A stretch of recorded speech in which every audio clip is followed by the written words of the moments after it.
the one, the only, Bencio.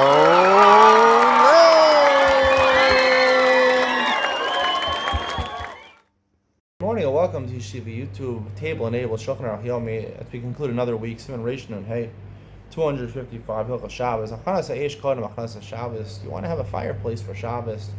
You want to warm yourself by the fire. How much of the logs have to be lit in order that we're not worried that you might come to be mavir, make the fire, start a new fire, or make the fire bigger. We'll talk about Havara, this Malchus Havara over here.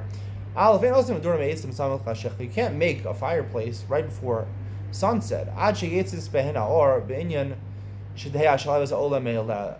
The minimum requisite is that you have to have the fire be ola mehila, meaning it doesn't need any more assistance. You don't have to throw any more logs. It will not subside the fire for a long time. It'll keep on going.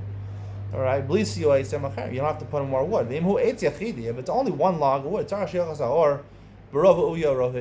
has to basically take over, has to consume before Shabbos half of the inside of the log, right? And most of the outside, most of the inside, most of the outside, which you have a rove over there. Therefore, we can assume it'll continue to light. If it wasn't lit so much, you can't benefit the Shabbos. You might go and stoke the coals or add wood and move them, which is a malacha d'oraisa of Havara. I'll explain the malacha of Havara over here. I'll talk about in Reish and Gimel, Reish and Daled, about raising the flame on Shabbos. Reish and Gimel, I said it's malacha of Havara. Yesterday I went back, I said it's really not a malacha of Havara to make a fire bigger. I'll explain exactly what's d'oraisa and what's the rabbanon. By Havara, marba b'shiurim, it is adding, it's a small fire, you make a big fire, that's marba b'shiurim. Marba b'shiurim is mutar, and yontam, Shabbos is probably also the rabbanon. That is, but d'oraisa, Havara is basically where a fire would not exist, and you make a new fire. You create a new fire. That's what Havara is, creating new things. When it already, if before Shabbos it was burning the requisite amount, you can use it as fireplace, or you can use it for light. Whether it's actually in a lamp or on the floor. Even things that is made out of wicks, which you can't light candles on Shabbos. Candles on Shabbos, we're more worried you're going to tilt it so it should light better because people are worried the mitzvah of narrow Shabbos. Here we're not so worried. Beis, and there's also a lot more fuel over here, so it's not going to go burn out. Beis, let's say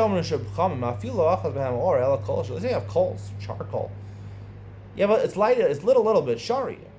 Even though, right, you can't really even see the fire, but the nature of coals is that once it's lit before Shabbos, it's eventually going to catch fire.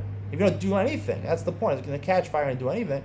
So that's okay. Now, even though technically, if there's no fire, it's just lit, it's red, the coal's getting red, but there's no fire coming out of it, and you stoke that, I believe you would be over Malacha d'oraisa of Havara. I'll explain this in Ian to lean on. However, since the natural occurrence that'll happen by itself, we're not worried that you're going to be machata, that you're going to do it. Only when the fire is going to subside. If you don't do anything, it's going to go out.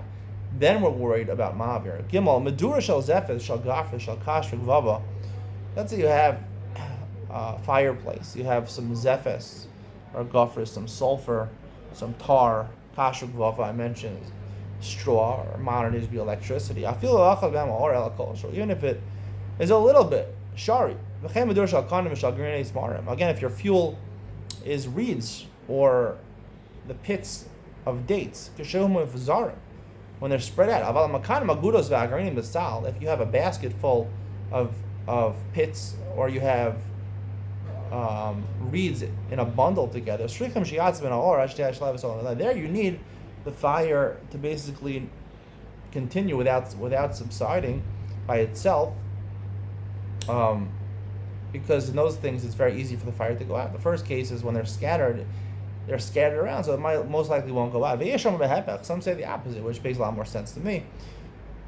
That when you have a big bundle of reeds, or you have a lot of pits together, so then once it's lit, it'll probably stay lit for a while. When they're huzarim, it's much more of a chance they're going to go out.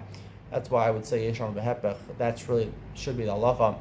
Stay tuned for Ian to lean on, where I talk about the different things of Havara over here, Marba B'Shurim, When is Havara Malach Daraisa? When is Havara Malach Darabanan?